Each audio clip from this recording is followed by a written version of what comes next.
my name is Yeti, and you're welcome to another edition of GOA Talent Network interviews. And today we have a special guest. I call him the Bill, and the reason I call him a billionaire, you'd find out. Welcome on board, Mr. Olatunde Samson. Thank you. Nice to have you today. It was a huge process to get you to finally get here. It's a privilege for me to be here. Thank you very much. Great job. Thank you very much. Today we're going to be asking Mr. Olatunde Samson a few questions. He has been known as the millionaire at 24, and we wanted to speak to him about that and how that ties into his belief in God. How did you get to the process of becoming a millionaire or being featured as a millionaire at the age of 24? Okay, first I need to say thank you one more time for giving me this privilege. It's a long story, but I'm going to make it short. I got into university and I realized that all through my life, being sponsored by my parents, so I thought of it, if I lose my parents, does that mean I'm going to be out of school? And that's what really gave me the strength and energy to think around and look at what I can do to make money for myself. And because I realized that what we have in this country is population. Yes. So if you can get the needs of the people, solve the difficulties, problems, you should be able to make money for yourself. So I needed to sample around the school environment. I was in 200 level. Yeah. You know, I got into school because of my friends. They come back and give me gist about what's happening in the school environment. Right. So I wanted to go to that university. So you already had a network of friends. So 1 year was a waste for me because the first year I was trying to just be along, do all of those things they've said. But second year I realized that I wasn't going to get anything out of it after 4 years. So I needed to think through and say, okay, in case, let me just pretend my parents are not alive. Thank God they're still alive. Yeah. And what can I do to make money for myself? I was receiving 4,000 to 5,000 every month as salary, and you can imagine before the end of the month, the money is gone. So I needed to think of what can I do to make money for myself, daily, weekly, or monthly. And I needed to ask people questions. Business center was out of it. Phone call was out of it. The demand was too much. A lot of people were doing it. So I thought of, okay, starting a computer training. Right. But the challenge was that I couldn't get a place to pay for because I couldn't afford to pay for a place where people will come to learn. I couldn't afford to get myself even a Pentium 1 system as a 10 years back. Yeah. So what I had was the skill. I know how to teach people. That's my core talent. So I was like, how can I make money from showing people the way of what they can do on the system and make money from it? So I couldn't afford to go to NIT, Aptech, all those kind of names because I couldn't pay. So I needed to learn through the 4 walls of my house. My brother bought a Pentium 1 system. He didn't even know how to use it. Right. And he's always covering it. So I needed to trade my breakfast, lunch, or dinner before I got into school. Trying to, psych him and say, take my breakfast, show me how to run the system. So by the time he's back from work, I must have turned the system upside down. So I've actually learned how to use the system in my house before I got into school. So when I got into school, the question is, what skill do you have to offer these people in exchange for value, money? And the only thing that I could remember I have is how to use the system. Right. So I needed to look for someone who has a system that I can partner with, who was the guy who is always giving me the gist about the school. So I told him, let's share the profit 50-50. Give me your Pentium 1 system because he was in computer science. And we'll share the profit. He agreed, normal students. He agreed without any signing of any document and said, okay, I'll give you my Pentium 1 system, whatever proceed, we share it into 2. The next question is, what are you going to use?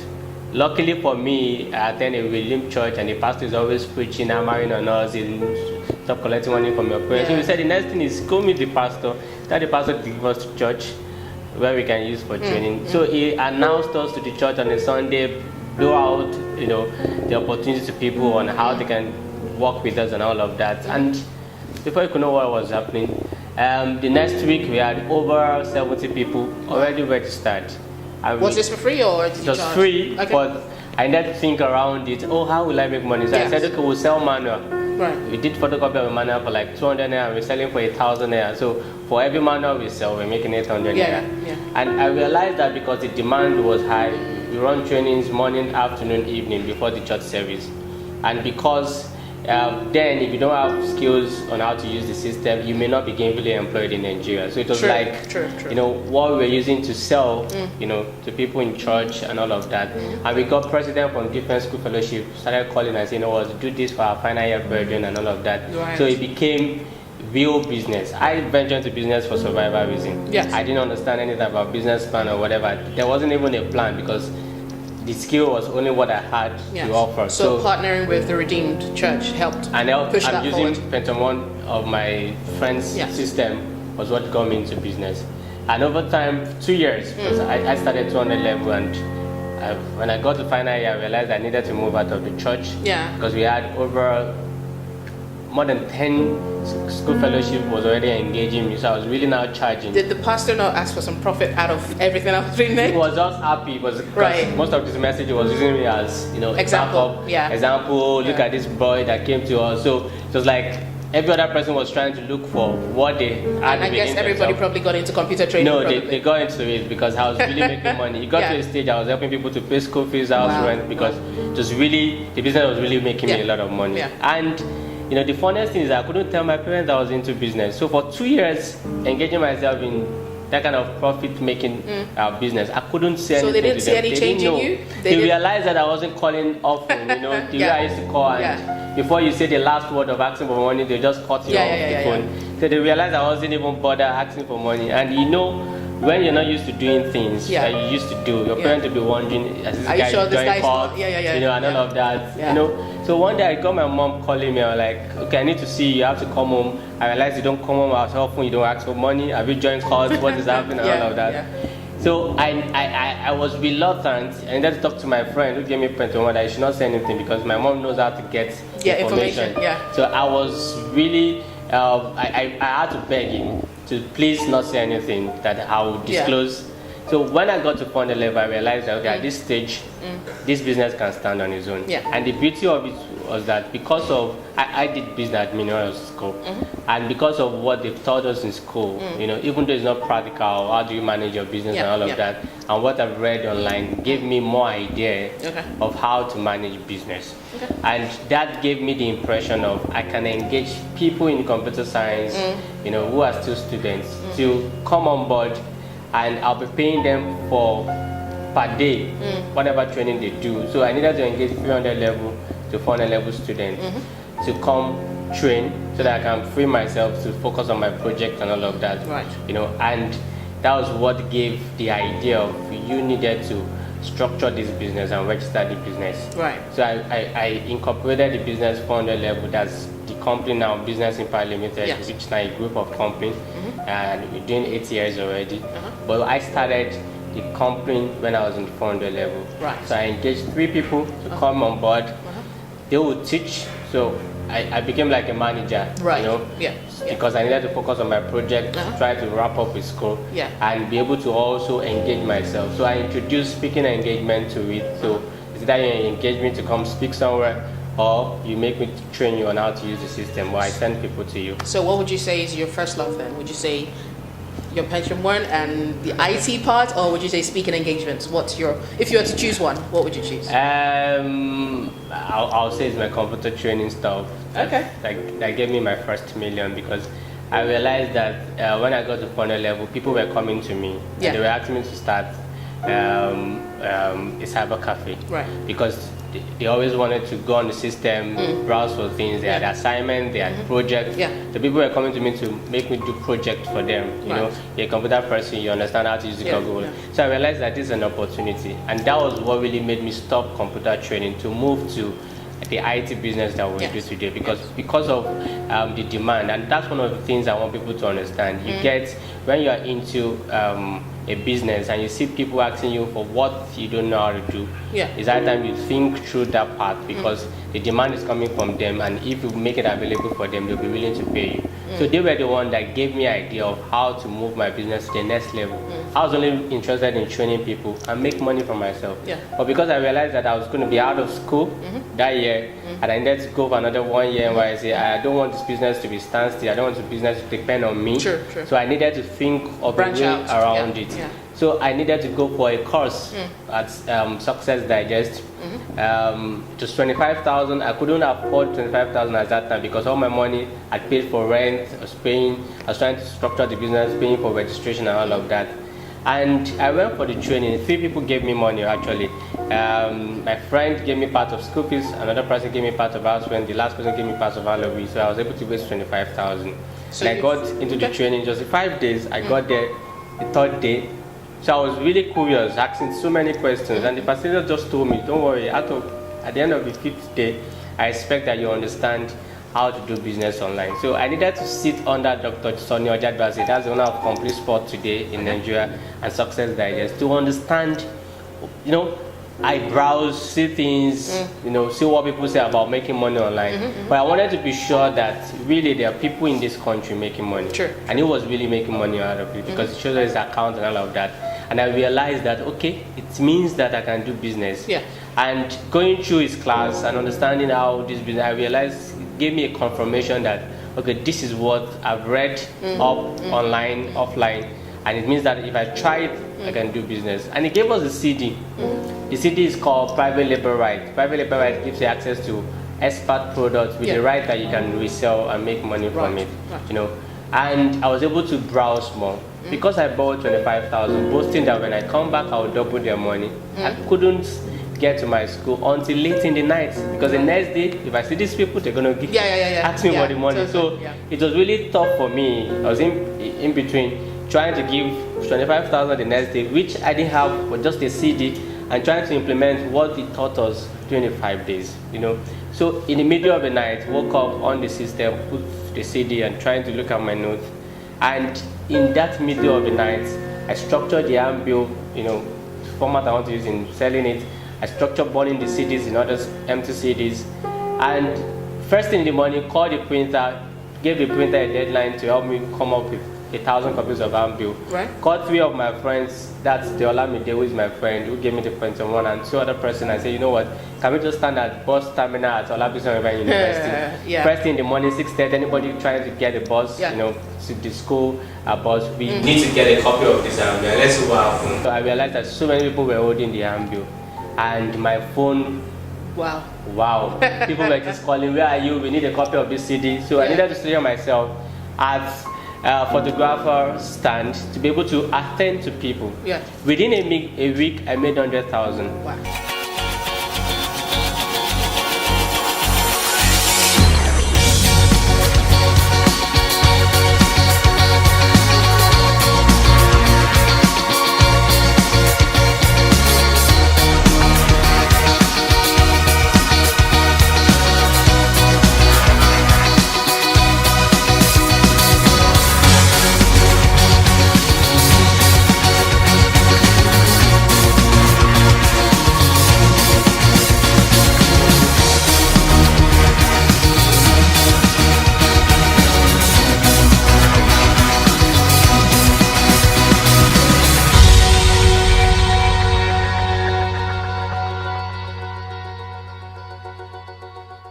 Just selling the CD at 1,000 naira, and the man said to us that immediately you have people demanding for it, you should be able to look for a bigger platform to advertise this. So I pulled out 70,000 from the money and placed a full page advert on Success Digest. I didn't know that was going to be a breakthrough, so Why did you choose Success Digest? Because he told us that his paper goes beyond Lagos, Abuja, whatever region you want to talk about. And because there's a circulation alongside with Complete Sport, that if you can put the advert on Complete Sport or Success Digest, which he was trying to also promote his paper.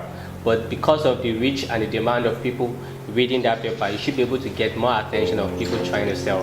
So it was easier for me to believe him because I realized that within a week I made 100,000. So why will I doubt putting 70,000, you didn't put 50 like most people. I didn't think about, I wasn't really a believer. So when you talk about tithe, whatever, my own job was I needed to make money. Remember, I got into business for survival reasons. So I was just looking for a way to break through, get out of this poverty level, look for a way to get myself what I need, to become prosperous in life. So what I was thinking of is, how do I duplicate this money?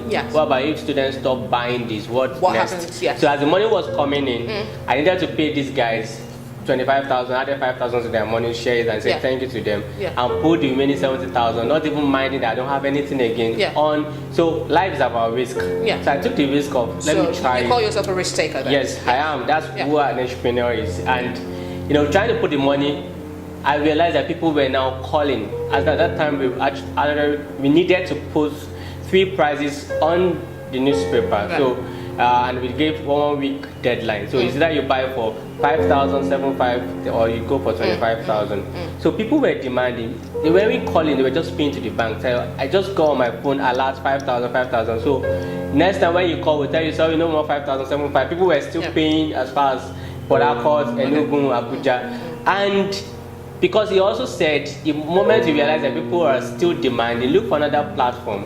Now, to cut a long story short, under the space of 2 weeks, I had over 2 million in the account. I wasn't incorporated, I wasn't using Business Impact, I was using Olatunde Samson on the advert. But I realized, I said, the moment you see money coming, look for another platform. So we put down another 70,000 naira because Success Digest belongs to Complete Sport. Needed to use the advertorial again to put the same advert, and now there's now 7,500, 15,000, 25,000. So 2 weeks paper was still, because every 2 weeks for Success Digest it was running with the advert. People were still demanding, calling. We weren't even trying to deliver the product. I was just curious about, can I, as at that point I realized I was a millionaire. And a millionaire for me, in my own understanding, is that once you clock a million, you're a millionaire. But I needed to be sure that I can prove more than this 1 millionaire. And by putting another 70,000 on Complete Sport, that was the explosive part of it. So Complete Sport was daily. So within, after a day, your advert expires. But it was as if we actually placed the advert on a daily basis, because for 1 week we had people demanding, and they were paying simultaneously 15,000, 25,000. Because we were collecting 7,500 again. So you said at the beginning of all this, it wasn't really about God; it was more about profit.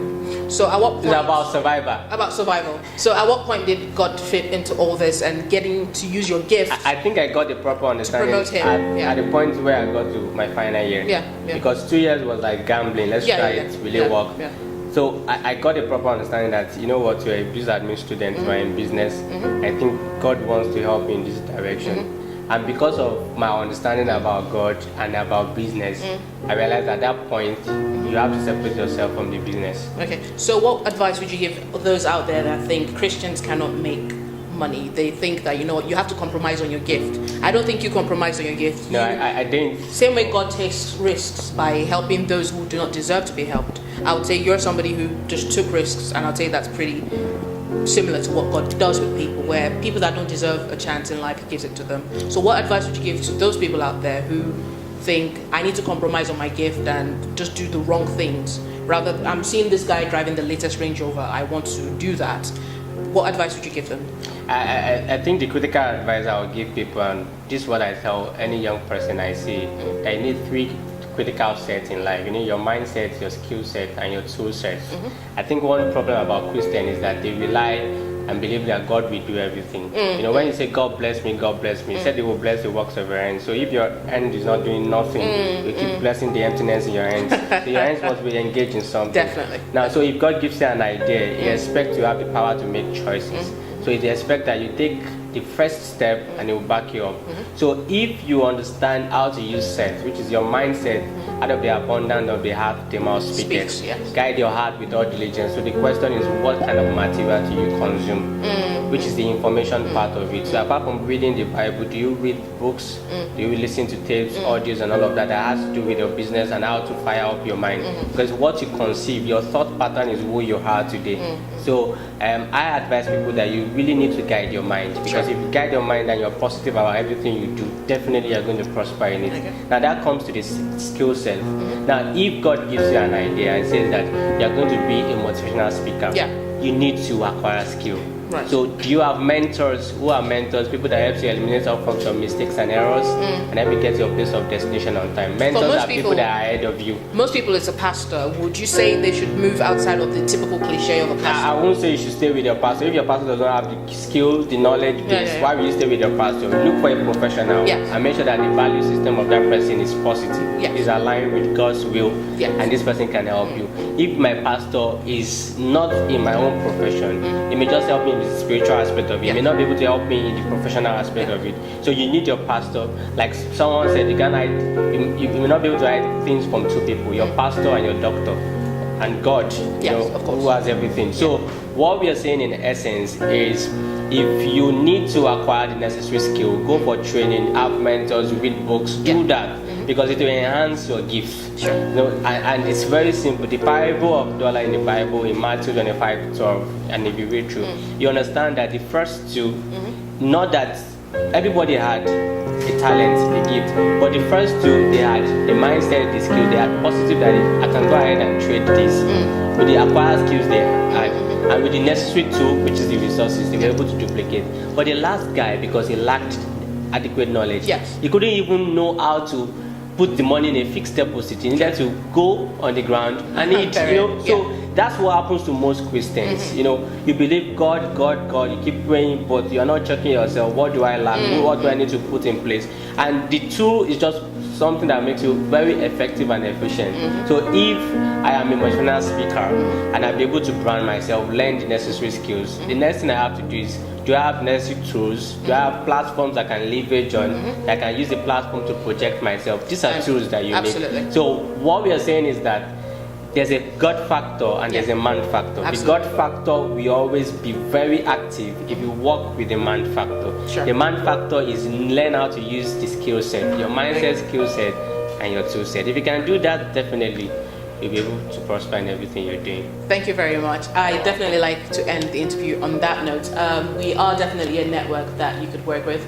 We pride ourselves in being the network of Christian professionals, and we know that with the likes of Olatunde Samson and companies like himself and many other companies that we will be interviewing, we will begin to promote Christians in Nigeria and worldwide, that they would have somewhere they can come back to and promote their talent, either being in IT, motivational speaking, football, whatever talent you have out there, you should have a place where you can promote your talent. So do go to our website. It is www.goatalentnetwork.com, and you can find us everywhere on social media. Thank you very much again for coming today. Welcome. And we look forward to having you again. No problem.